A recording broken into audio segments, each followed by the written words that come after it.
तू कशाला घेऊन आलीस? धनाजीला सांगायचं की. अहो आम्ही किती वेळा सांगतो तिला, पण ती काय ऐकतच नाही. तिलाच काम करायचं असतं. होय. आणि तुम्हाला खरं सांगू का अधिपती, आईच्या हातचा चहा प्यायला बिगर आमच्या दिवसाची काही सुरुवात होत नाही, नाही का ग आई? हा काय शेवटी आई ती आई, नाही का? आईच्या मायेचा गोडवा त्या चहामध्ये उतरतो, बरोबर का नाही? बरोबर आहे. आई तू बी बस की, घे आमच्यातला अर्धा कप चहा घे घे. अर्धा कशाला? सांगतो की धनाजीला.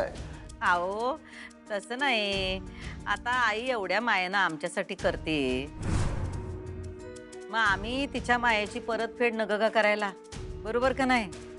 हा आई घे ग चहा. घे घे. अगं घे घे.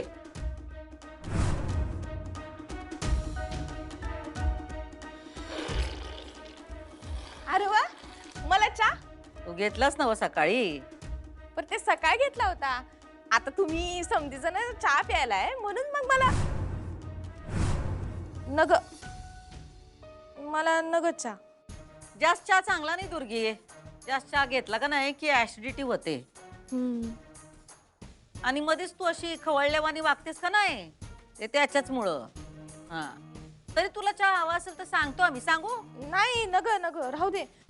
वय मला ऍसिडिटीचा त्रास आहे, पर त्यो बी चहामुळेच आहे असं मला आत्ता कळलं बघ ताई.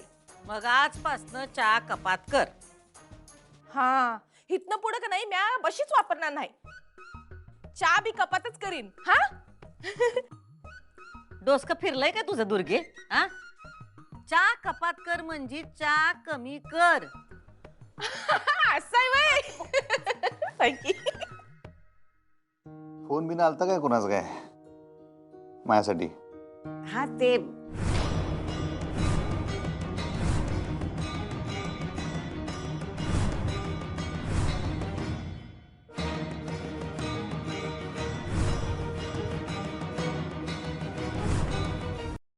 काय झालं? बोलता बोलता गप काय झाली? सांग की आलता काय फोन माझ्यासाठी? कोणाचा फोन? काय नाही. काहीतरी बोलणार होतीस खरं तू. आता बोलणार होतीस ना काय तर. अरे ते ते वय ठसका लागला ना व. आणि अगं घे. आलता काय कोणाचा फोन? कोणाचा येणार होता काय फोन? नाही तसं नाही, म्हणजे कामाबिमाचा फोन घरी कोणाला आला असेल.